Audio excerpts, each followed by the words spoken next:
Welcome back to the deep dive. Today, we're looking at a cybersecurity incident that, well, it really highlights the kind of risks critical infrastructure faces now. We're moving past the usual stories you hear, stolen passwords, credit card numbers. It's about something more systemic. We're focusing on a major security event at F5 involving their really core BIG/IP products. The information we've gathered points to something pretty serious. Stolen source code, exposed customer data, and possibly nation-state hackers involved. This kind of thing really changes the game for corporate security, doesn't it? Okay, let's unpack this. It really does. Yeah. What's fascinating and frankly quite alarming here is how immediate and fundamental the impact is. This isn't just another vulnerability exploit. We're talking about a deep compromise of a tool that, it sits at the digital crossroads for thousands of major companies worldwide. When you mix stolen infrastructure code with the resources of a state actor, well, the risk for every single customer using that tech just skyrockets instantly. We really need to look at this as potentially long-term intelligence gathering, not just your standard cybercrime for profit. Okay, so let's talk about the target itself, F5's BAIP. For anyone listening who isn't deep into network architecture, maybe explain what these things do. They're kind of invisible but vital, right? Handling things like load balancing, security. Exactly. Think of them as high-performance traffic cops and security guards for applications.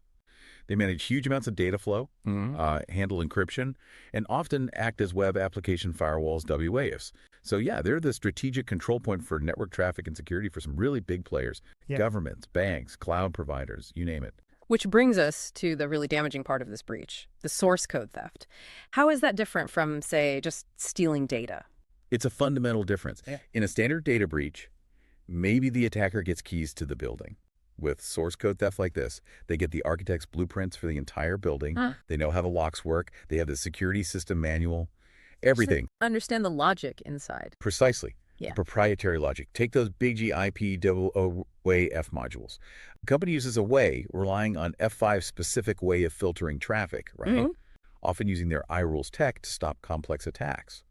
Well, if a state actor has that source code, they don't need to guess what might trigger an alert. They can literally read the code, see exactly how it works, and design attack methods that are, well, guaranteed to slip right past, unseen. Wow. It gives them the power to create zero-day exploits, specifically tailored to that platform, exploits that are persistent and incredibly hard to detect. So if they know exactly how F5 handles, say, encryption or manages user sessions deep inside its system, they can basically undo those defenses, giving them a way to stay hidden for a long, long time. Absolutely. The advantage shifts completely. It's not just about finding one weakness anymore. It's about building a perfect key because you have the blueprint of the lock. An exploit they build might even evade standard detection methods or survive patches because they understand the original design flaws, the deeper logic. It fundamentally undermines the product's security promise. Okay, so that's the source code, the intellectual property disaster. But you mentioned customer data, too. Let's not forget the immediate impact on the companies actually using these compromised F5 systems. The sources suggest it wasn't just F5's internal secrets.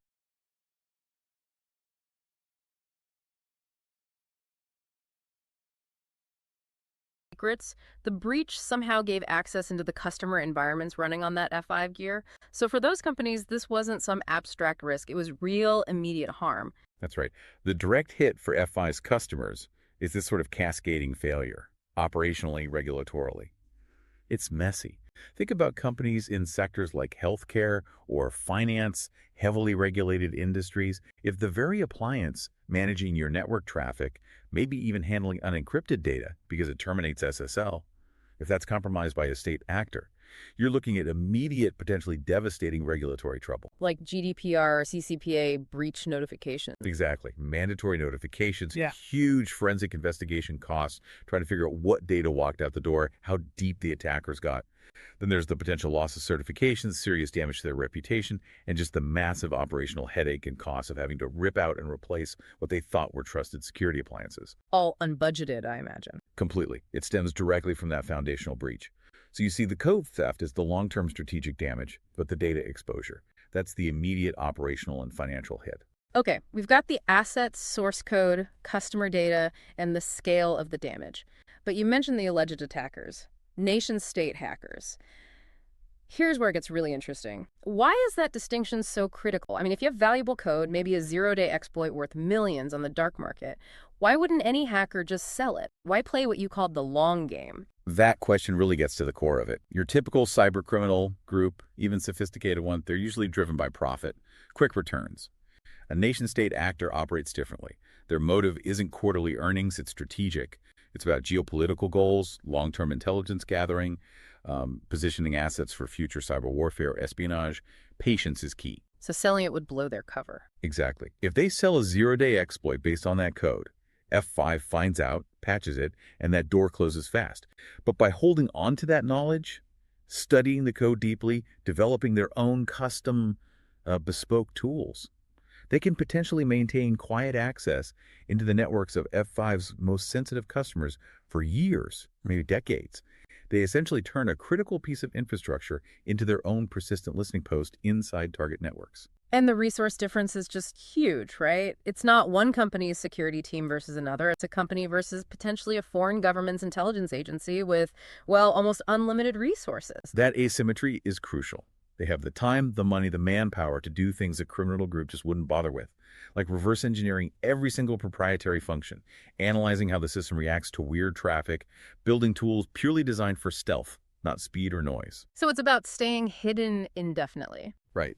Getting that big EIP source code instantly elevates this beyond a corporate security issue. It becomes a foundational geopolitical security risk, especially for countries that rely on F5 for their critical infrastructure. So putting it all together, you have deep, intimate knowledge of a core network tool, the source code combined with a patient, well-resourced nation-state actor. That means the adversary can design attacks against F5 customers who might be defense contractors, government agencies, utilities that are perfectly tailored, advanced, and almost impossible to spot. They get a permanent foothold deep inside the digital infrastructure of their targets. The combined danger is, well, it's hard to overstate. It's a perfect storm where incredibly sensitive IP gets weaponized by actors playing a very long game, aiming for strategic advantage, not just a payout. What's factor here? How should organizations think about this? The so what is that it forces a fundamental shift in how organizations need to manage risk. If we connect this to the bigger picture, this kind of theft makes you question the whole idea of a trusted piece of technology. You bought that F5 appliance, put it at the edge of your network, assuming it was a black box, secure because the vendor built it. Now, you have to assume your most sophisticated adversaries know exactly how that box works, maybe better than your own team does. So just patching isn't enough anymore. If they have the source code, they might know how the patch works before it's even released or find ways around it. Precisely. Patching is still vital, hygiene matters, but it's not a silver bullet against an adversary with the blueprints. The defensive strategy has to shift. It needs to move beyond just protecting the perimeter. You have to assume compromise might happen, maybe has happened, because they have that inside knowledge. Defenses need to focus more internally, better monitoring for unusual behavior inside the network, implementing zero-trust principles. Basically, don't inherently trust traffic just because it passed through a device at the edge. Because that device might now be transparent to the attackers. Exactly. That erosion of trust in core infrastructure components driven by this kind of nation-state espionage is really the lasting impact here. Okay, so to wrap this up for you, the listener, the big takeaway is that stealing source code for critical infrastructure like F5's big IP isn't just data theft, it's stealing the master keys. And when nation-state actors are potentially the ones doing the stealing, it transforms from a corporate problem into a lasting, systemic security threat with geopolitical implications. Which leaves us with a really tough question, I think, one that security leaders everywhere must be grappling with now.